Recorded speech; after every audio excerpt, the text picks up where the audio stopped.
নমস্কার সমস্ত দর্শক বন্ধুদেরকে এসটি মর্নিং চ্যানেলে আপনাদের স্বাগত। একটু অসুবিধার কারণে আপনাদের ঠিক টাইম মতো ভিডিও না দেওয়ার আমি ভীষণ দুঃখিত। 26 তারিখ সোমবার মানে কালকে শ্রীকৃষ্ণ জন্মাষ্টমীর ব্রত আপনারা অনেকেই জানেন, কিন্তু কত তারিখে এই নিয়ে অনেক মানুষের মনে সংশয় রয়েছে।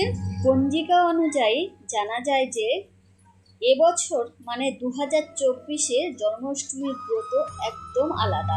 তার কারণ এটি 5250তম জন্মোৎসব। আসুন জেনে নিই অষ্টমী তিথি লাগছে কটায় এবং কত তারিখে। আপনি যদি নতুন দর্শক বন্ধু হন চ্যানেলটি সাবস্ক্রাইব করবেন এবং বন্ধু বান্ধবের সাথে শেয়ার করবেন।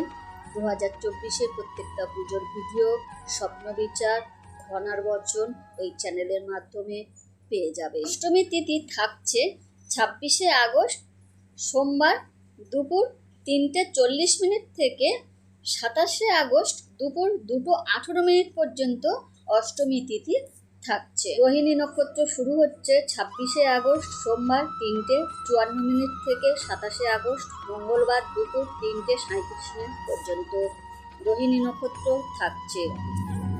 আপনারা জানেন এই পুজো অর্ধরাত্রিতে করা হয়, তাই পুজো করার শুভ তিথি থাকছে রাত্রি 11টা থেকে 12:14 ভেতরে পূজা করলে ভালো ফল পাবেন। পূজাতে কি কি লাগছে? সকালবেলা উঠে স্নান ধান করে তুলসী পাতা, চন্দন ও ফুল দিয়ে রাধা গোবিন্দকে বস্ত্র পরিয়ে আপনারা মনের মতো করে সাজাবেন। গোপালের প্রিয় খাবার হলো ক্ষীর, তালের বড়া ও লাড্ডু। আপনারা ফল মিষ্টি আপনাদের সামর্থ্য অনুযায়ী দিতে পারেন। এরপর ধূপ প্রদীপ দিয়ে আরতি করবেন। পঞ্চগব্য দিয়ে শ্রীকৃষ্ণ মানে গোপালকে স্নান করাবেন। তুলসী পাতায় চন্দন লাগিয়ে অবশ্যই এই মন্ত্রটি বলবেন, এতে সচন্দনায় তুলসীপত্র ভগবান শ্রীকৃষ্ণায় নমঃ। তারপর ফুলের মধ্যে চন্দন রেখে আবার বলবেন, এতে সচন্দনায় পুষ্পপত্র শ্রী গোপালায় নমঃ। পূজার নিয়মবিধি থাকছে কি কি খাবেন না, কারণ এই দিনে ক্ষীর, তালের বড়া, পঞ্চশস্য এগুলো খাবেন না। উপোস করার আগের দিন অবশ্যই নিরামিষ গ্রহণ করবেন।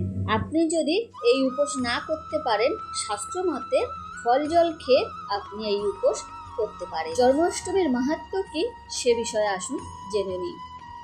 ভবিষ্যৎ পুরাণ থেকে জানা যায় যে যুধিষ্ঠির শ্রীকৃষ্ণকে বললেন, হে কৃষ্ণ, জন্মাষ্টমীর ব্রত পালন করলে কি ফল পাওয়া যাবে?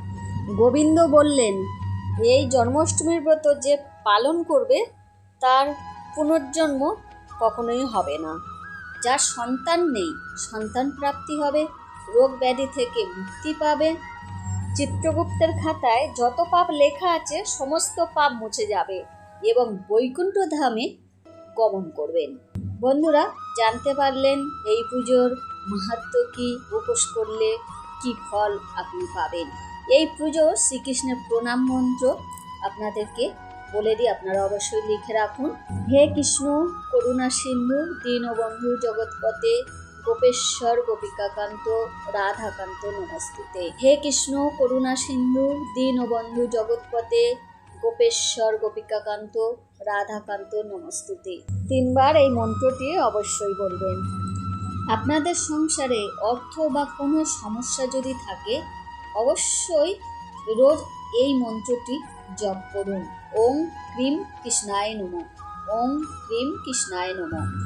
এটি 21 বার বা 108 বার বলবেন এবং এর সাথে সাথে রাধা গোবিন্দ, মা যশোদা, দৈবকী, বাসুদেব, গণেশ, বাবা মহাদেব, পার্বতী এবং সকল দেবতা স্মরণ করে প্রণাম করবেন। এই জন্মাষ্টমীর দিনে বৈষ্ণব দান করলে আপনারা খুবই ভালো ফল পাবেন। আজকের মতন এখানেই শেষ করলাম। ভালো থাকবেন, সুস্থ থাকবেন। ভিডিওটি ভালো লাগলে একটি লাইক করবেন।